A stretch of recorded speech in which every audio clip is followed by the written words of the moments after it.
আসবেন ছবিটা দেখতে, আর লাস্টে দেখে আমাকে হ্যাপি বার্থডে বলে চলে যাবেন।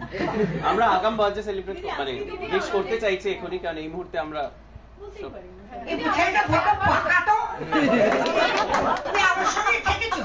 এখন আমি কিন্তু এখন একটু যেরকম ভাবে কথাটা বললাম, আমাদের চিফ মিনিস্টার এরকমই কথা বলে।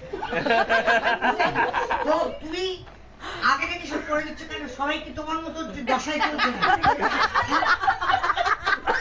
কারো শরীর দশা চলছে, কারো দুপুরের চলছে, কারো দুধের চলছে, সব কটাকে একসঙ্গে ঢেলে দিচ্ছি।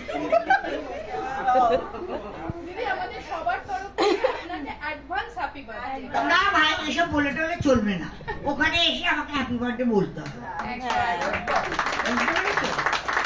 এটা তোমরা যে এত বলো না দিদি আমরা ভালোবাসি, ভালোবাসাটা একটু দেখিয়েই দাও না শেষ জীবনে।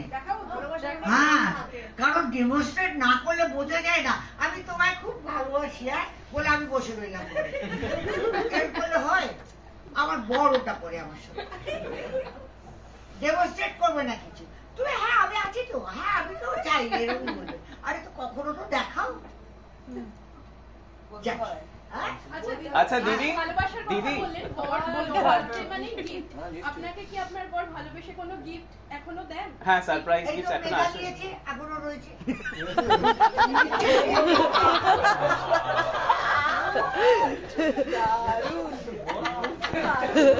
প্রম ফুল একদম ফুল সিক্সার।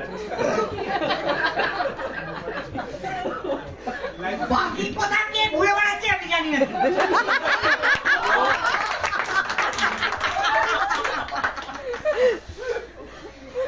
তোমরাও একটু দুষ্টু হয়েও, নাহলে জীবনটা ভীষণ বোরিং হয়ে যাবে।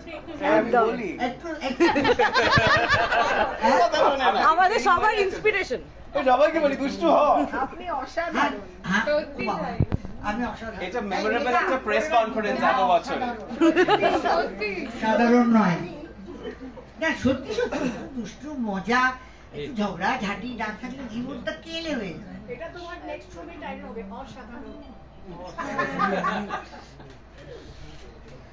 যাকে তোমরা দেখো, তোমরা দেখলে আমি বুঝতে পারবো বম্বে থাকি কি মাদ্রাসে থাকি, আমি বুঝতে পারবো যে আমার আড়িটা এরা দেখেছে। ভালোবাসা কলকাতার লোকেরা মুখে বলে না, দেয়। যার সাথে আড়ি করো কালকে আমরা ভাব করবো। হ্যাঁ,